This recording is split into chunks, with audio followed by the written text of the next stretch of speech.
Ayan, good morning mga idol. Ito na naman ako. Every time mag-conduct ako ng inspect, ito yung talagang kumukuha sa akin ng atensyon. Tingnan mo sila. Yan oh. Parang ano lang to sa amin eh. Pero dito ang ganito. Yan.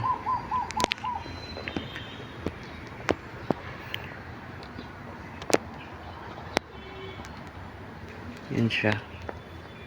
Yan sila, ang ganda. Ang lalaki na nila.